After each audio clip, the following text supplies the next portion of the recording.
Hello, this is Liz with Stampin' on the Rock. We're getting closer to Christmas.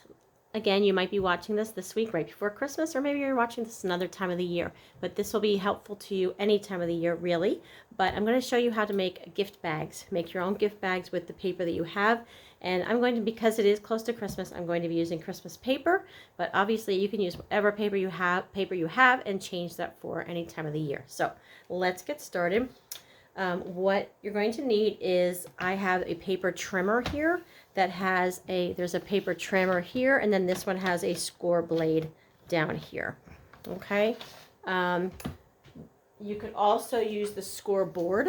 There's a scoreboard like this that you can use, and you can score everything this way. So either one of those works.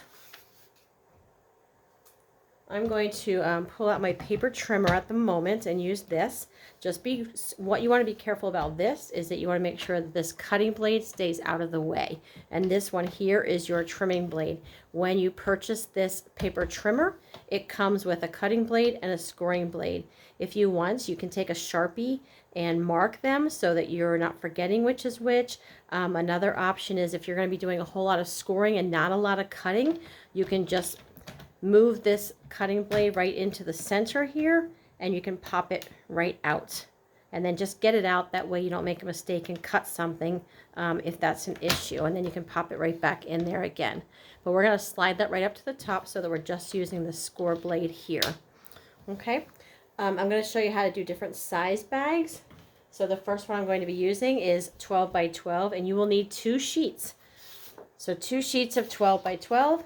We'll also be using tear and tape, which is a super sticky adhesive. If you use another adhesive, just make sure you're using plenty of it so that your bag doesn't fall apart. Tear and tape is super strong and good for that. Excuse me. And then I'm going to be using, you could just use any ribbon that you happen to have. This is a sparkly ribbon, and each piece is cut to 12 inches. So pull out whatever ribbon you have that coordinates with the paper. A bone folder is great for this because you really want nice creases. And you'll need some kind of a hole punch for the top, but we'll get there in a minute. So let's start with the 12 by 12 bag. My measurements might vary depending on what you're doing, but I'm going to tell you what I'm going to do. 2 sides, let me rephrase that, sorry. Both sheets of paper need to be going the same direction if they're directional, okay? So if they're directional, just like this is, line it up. This side doesn't really matter so much, but one side does. So if you have one side that's directional, you really want to make sure that both sheets are going the same direction. Okay, so you need 2 pieces of paper that are the same design. And you'll notice here, they don't match up exactly there. That's fine. They just need to be generally going the same direction. And then I'm going to start measuring. I'm going to do the first score line. You want to do them separately. So my first score line is going to be 1 inch around, and this is going to be the top of the bag is going to be 1 inch. Actually, let's do it 2 inches. We're going to do 2 inches. Let's do, because this is a really big bag. So let's do 2 inches. 2 inches.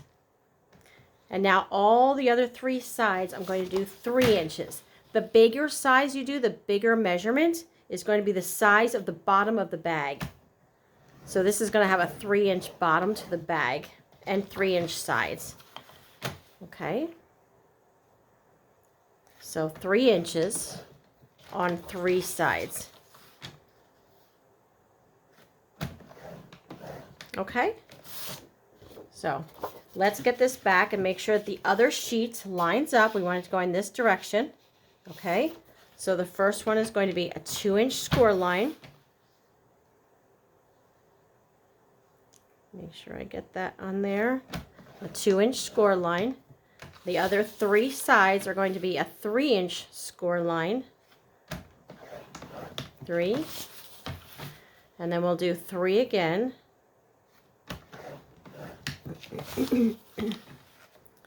And 3 again. Okay, let's get this out of the way. And then I need a pair of scissors. We're going to use some scissors. Let's score everything first because that will help us to see the lines better. Some patterns make it really easy to see your lines, and some are a little more challenging. So let's get our score lines. And we're going to use the bone folder to crease all those score lines. You can kind of feel on it too if you don't see them right away. You can feel where those creases are. Right. Now that I say that, there we go. I got it. There we have it. Oh, it's up here. Okay. Yep. If you can't see it or if you're not feeling it real well, just turn over to the other side of the paper because then you can get, there we go. I got it. There we go. And we're going to do the next one, which the score line is right here. We got that. And we're going to do the last one. And I can feel the score line is right in here. Oh, maybe I need to press a little harder when I'm scoring. Let's see. All right, I need to press a little harder when I'm scoring, apparently. Hang on, we got it. Okay, there it is. Got it. Okay. All right, so everything is scored. You decide which side you want to be on the outside. I think I want this to be on the outside. So if that's on the outside, then I'm going to take my top, the short one, and fold that down, and that's going to become the top. So in there, you know what? I'm just going to use this tape in here because this part is going to be the top and it's not going to be weight bearing. So it doesn't need to be super strong. The rest of your sides you do want super strong. Okay, so that's going to be my top. And then this is all going to be folded inward like this. Okay, now we're going to do the other side exactly the same. Let's see if I did my score lines any better, that I can find them a little bit better. Okay, there's that one. We got that one. Let's see. Can I feel this one? All right, there's that one. Got it. There's my next one. We're doing better on this one. There's that one. Just looking for my score lines.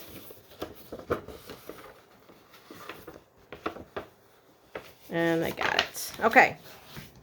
There we go. Okay, you want to find your shortest end, and that was going to be the green. So we want the green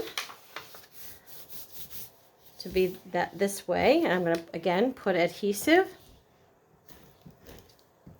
Doesn't have to be mega strong just because that's not going to hold the weight of what you're putting in your gift. You don't want it necessarily in your gift bag. You don't necessarily want to put something super heavy in your bag, but it will hold pretty well. All right, so that's going to be the top of your bag.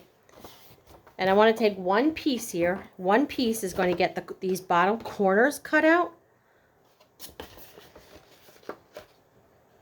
So having them scored, again, helps with being able to find those bottom corners. And you can save those little squares if you want to make a gift tag out of it. You can do that. I'm just going to set it aside. You could make some kind of a card with it, or a gift tag I think would be perfect. So let's cut that out. To get this flap to lay nicely in your bag, you have this like rectangle here. I'm just going to don't worry about measuring exactly because you're not really going to see this anyway. But if you just trim this on an angle up to that corner, it will just help your bag lay a little more flat when you're putting it together. Okay, so there we go. And then the other one, all I'm going to do is, you only want to cut this one line.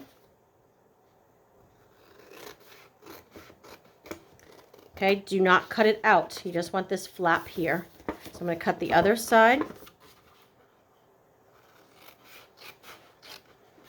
And I'm just cutting right there. Okay, so we're not cutting it out. This side is going to stay, and one of them you're cutting out. All right. So then we're going to take this and lay this down, and I'm going to line this up. And this is where I want to use my tear and tape because I want it to be super strong on the bottom. Okay. So I'm going to lay this right next to my crease, and it's a little easier to see your crease if you pull this up, and you can tell exactly where your crease is going to be. So I'm putting my tear and tape right along that edge. And then I also want to put it on along the outside edge.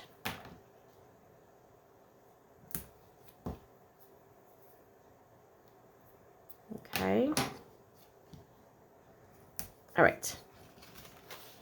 And let's pick this up here. Let's take this little paper on this if you've never used tear and tape before.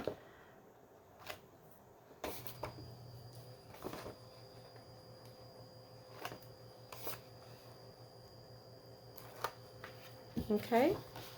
All right. Now I'm going to take this piece and we're going to lay this down. We want to line up.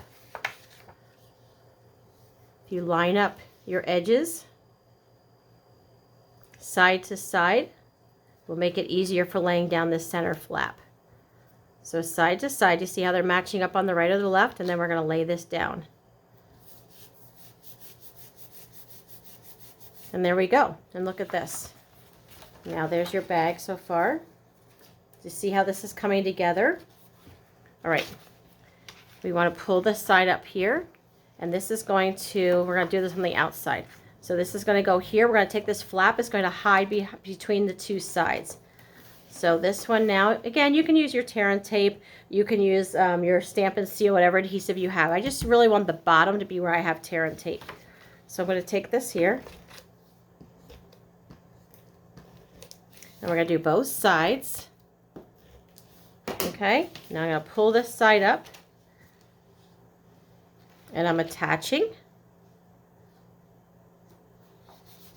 There we go. And this works much better if you've creased your sides really well. So that's where the bone folder really makes a big difference. All right, I'm going to put that in there. And then I want this side to come up, and that's going to hide your tab. But you won't even see that little side piece. And we want adhesive all the way along your edges.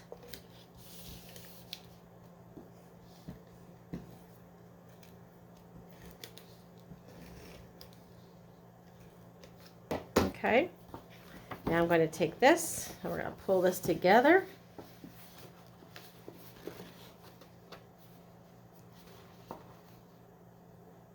And line up your edges.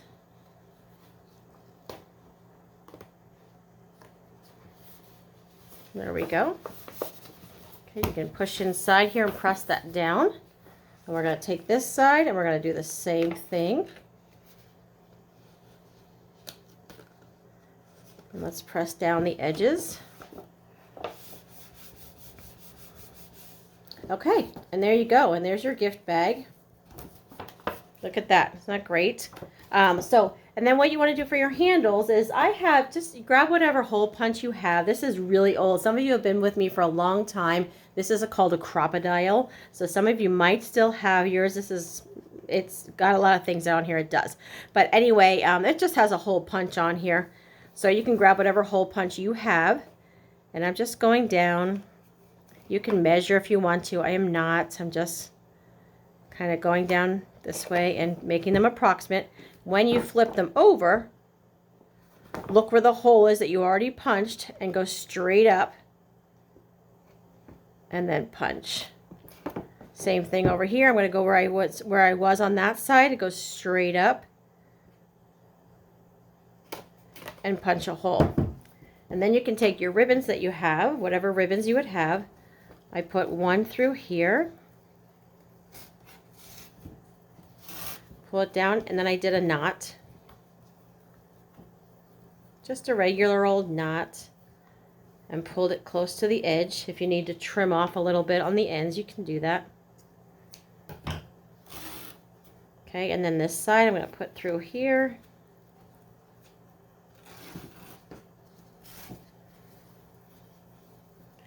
And we'll tie a little knot on this end. The closer you get to the end, obviously, the longer your handles will be. Trim that off. Let's get the other one here while we're at it. All right, so really your measurements that you do, You can make them whatever you want them to do, whatever you want them to be. You just want one side to be shorter than the other 3 sides. And the other 3 sides will all have the same measurement that you choose. The measurement that you choose for the larger measurement that you choose is the size of the bottom, that the bottom will be. This is a 3-inch. I did 3. Remember, if you remember, I did the top was 2 inches and all the other 3 sides I measured were 3 inches. So the bottom of this bag is a 3-inch bottom and your side is a 3-inch side. So just know that. So if I want this bag to be a little bit taller, but not quite as deep this way, then I could have made that short side like 1.5 inches and maybe did the sides 2 inches. Then I would end up with a skinnier bag, a taller bag, and that's a little bit thinner. Okay, so I hope that makes sense to you. If you want a shorter, stouter bag, then you could do like 2 inches here, but you could have done this to be 3.5, 4 inches, and you would have had a wider bottom but a shorter bag. So let me get this end in here. Now it's going to be a bugger. All right, I got it. All right, got it. And you can use different. You always want to start with a square. Okay? It sounds weird, but you want to start with a square and you're going to end up with a rectangle bag. Okay, I'm going to trim that off, and there we go. And there I have my handles, and there's my gift bag with the handles. Okay, so you could do an 8 by 8, you could do a 6 by 6. So just to give you a reference, this was the 12 by 12 that I just did. This is using a 6 by 6 piece of paper, a smaller one. Want to put some candies in there, and that's what that will look like. Okay, so give it a try. I wouldn't go probably any smaller than like a 4 by 4 because you're just going to end up with a tiny little tiny bag that maybe you're putting a peppermint patty in, but you could do that, a 4 by 4 piece. But this size here is a 6 by 6. Let me give you a general idea. The bags here that I did with 6 by 6, this is the final size, is 3.5 inches across. It's 1.5 inches deep. So that gives you an idea there. This finished bag here is 6 inches across. This was the 12 by 12 paper. It's 6 inches across. And then, like I told you, you're going to end up with a 3-inch across in the bottom. So yeah, your bottom ends up being a 6 by 3, just to give you a reference point for that. So hopefully that helped you out. If you have any questions, please feel free down below.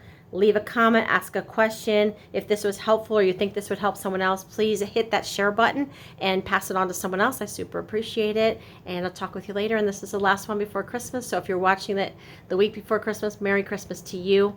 Otherwise, another time, take the same idea, grab whatever papers you have, make a birthday bag, whatever else your occasions you have coming up. So thanks so much for watching. Bye-bye.